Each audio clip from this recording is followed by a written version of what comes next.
Joining me right now is newly signed Bellator welterweight contender, automatic contender, Jon Fitch. How are you doing today? Welcome to Kumite Radio.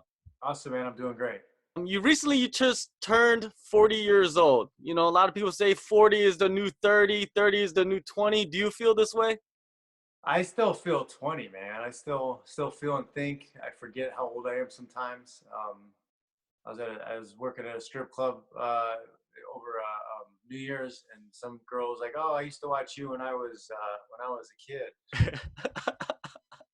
I was like, "Ooh, man, that's crazy." That's a dig. That's a deep dig. Yeah, I was like, "Man, she's trying to be nice," but I was like, "Ooh, man, kind of weird." Before we get into, the fight talk, I wanted to get into some current events, that's happening in the world of MMA. The first one is UFC 223. Your teammate, Khabib, he won the title, but surrounding that, right, before the title fight actually happened, Conor McGregor comes in, throws the dolly at the bus. What are your thoughts on this whole incident? What are your thoughts of how this affects the current atmosphere or the image of MMA?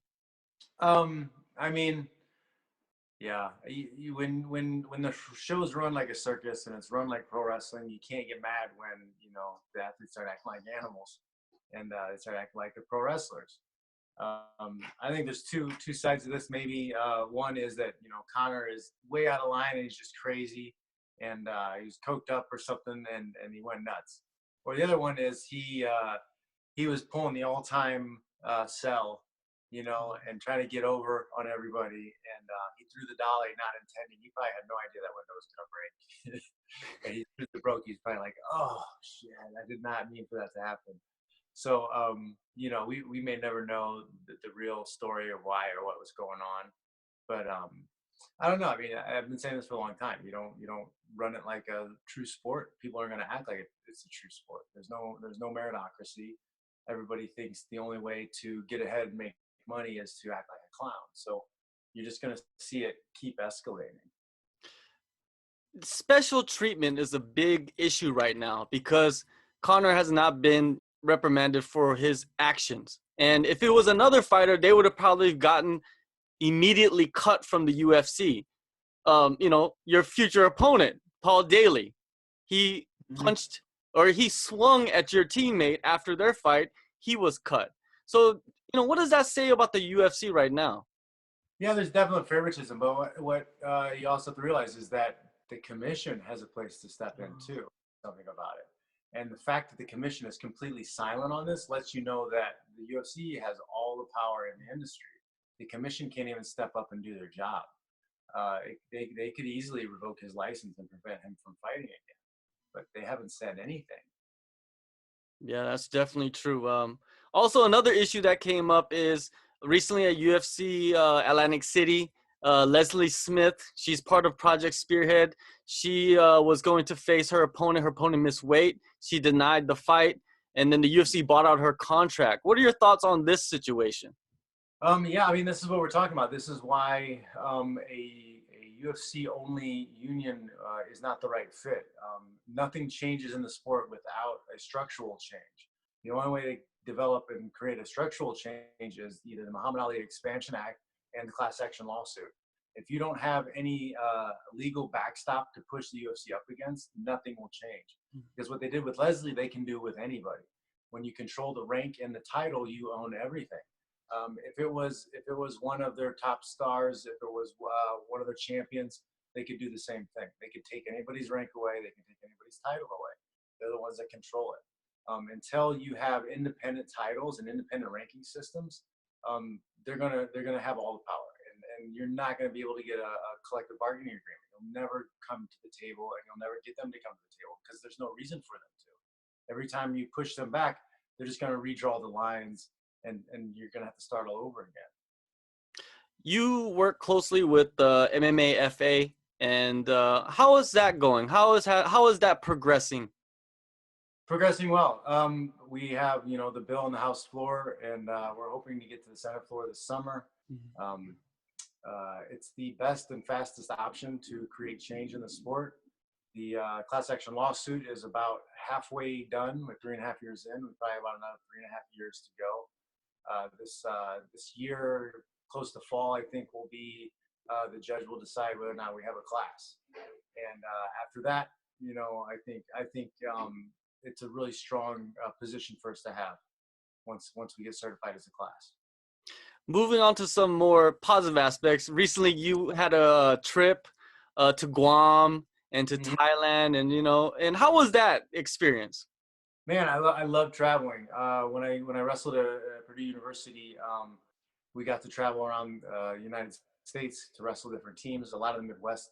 I got to come to California a couple times, but I was just hooked with traveling and seeing new places and seeing different things. I grew up where everything was flat and you didn't get to see a lot of stuff. Everything was like the same all the time, like Groundhog's Day every day.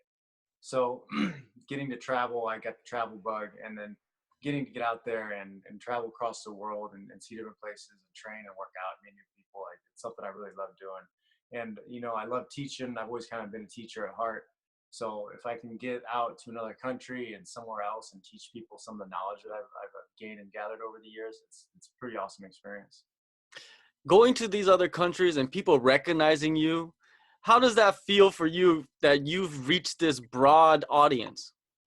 Yeah, I'm not gonna lie. It's pretty awesome to know that you have people respect your accomplishments and the things you put yourself into. I mean, I consider myself kind of an artist. My medium is flesh and blood in the cage, but and I still have a lot of expression out in the fight. I'm expressing my showing my heart to the world when I'm out there fighting. So to have people recognize it and appreciate what you do is pretty awesome. Another teammate of yours, Daniel Cormier, Tough 27 is happening right now.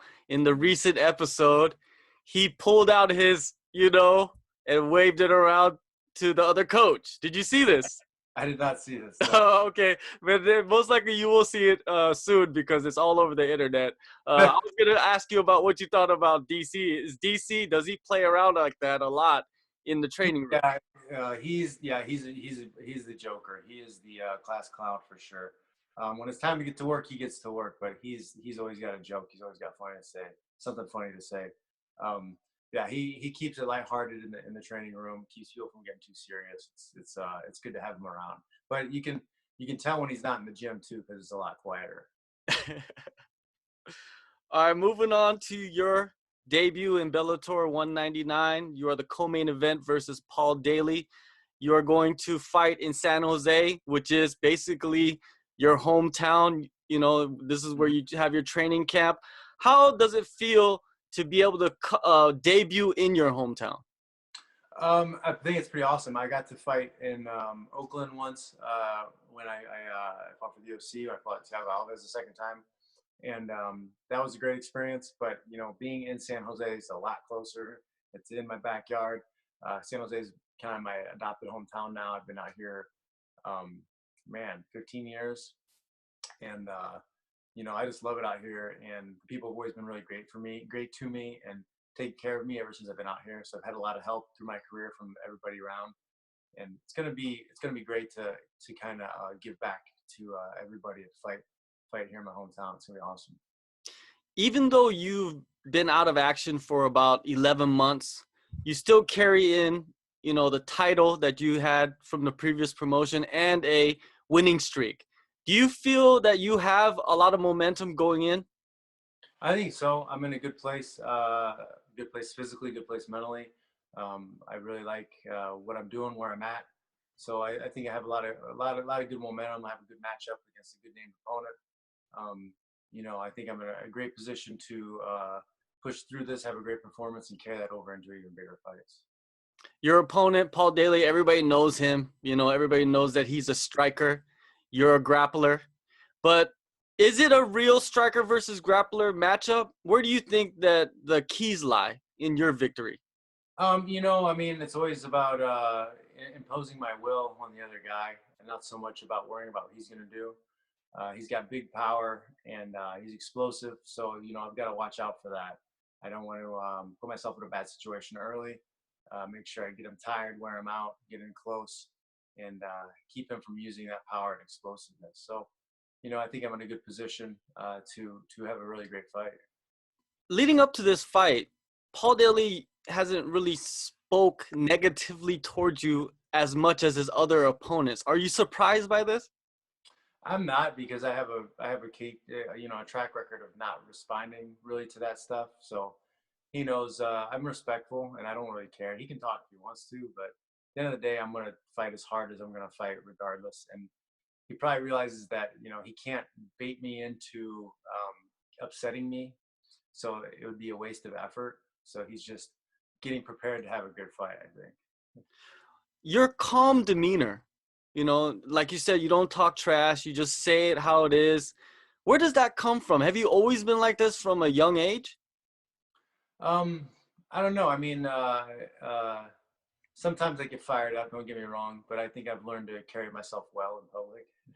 But I think my father is very stoic, and he's rubbed off on me a lot. Just being able to observe him and watch him and how he handles things. I might be a little bit different with private groups, a little bit more loud, but I think it's important to represent yourself well, especially in this sport. I think it's a great sport. It should be a dignified sport. It shouldn't be trashy or something people are ashamed of. I've always wanted to be a professional athlete. I've always wanted to be looked at like anybody in the NBA or the NFL has been looked at. And I think you need to carry yourself at a certain level so that people can see you at that level. With a lot of the work that you're doing outside of the cage, do you think that being a role model is more important now than earlier in your career? I've always thought it was important to carry yourself, in a dignified manner. I don't think you should be acting too much a fool. It's okay to be yourself and not be afraid of being judged by the people, because people are going to judge you anyways. But there's a limit where people are watching, kids are watching, and every little choice you make does ripple out into the universe and has an effect on people. So you gotta make good choices and keep your head up. Paul Daley said that he's going to take this fight against you, and he's very confident that he will beat you. And then he's talking about he wants to fight Michael Venom Page. Do you think that he's looking past you by saying these things? Um, hopefully he is. That way he doesn't take the fight as seriously. Make it easier for me. He's thinking already about the next fight. Let him keep thinking about it. How do you see this fight playing out, though, like realistically? I want to get in close, drag him out to deep water, and see if he knows how to swim. Basically, put the pressure on him. I can fight anywhere, so I don't necessarily have to force a takedown. But I'm not gonna give him space. I'm gonna be in his face the whole time. You are one of the best welterweights in the world, right? A win over Paul Daley is huge, especially in this stacked division. Do you think that this win will, propel you into a title shot automatically? Do you see that? It would be nice. I have no idea what Bellator is thinking, but I'm taking things one fight at a time, uh, and I'm hoping that I have a good enough performance that the crowd demands that I fight for a title ASAP, so that Bellator listens, Sky Poker listens, and I get in there and get to mix it up with Rory or whoever's got the belt at the time. Yeah, I think that a matchup between you and Rory is something that people will be very interested in to see, like how that plays out, because it is styles that would clash very well. Yeah, I think it would be a great fight. Yeah, John, thank you for your time, and everybody's gonna be watching because it is your debut for Bellator. You are a gritty veteran, and I'm excited for this fight. Yeah, man. Thanks for having me. It's good talking to you. And people can check me out more on johnfitch.net. Thank you.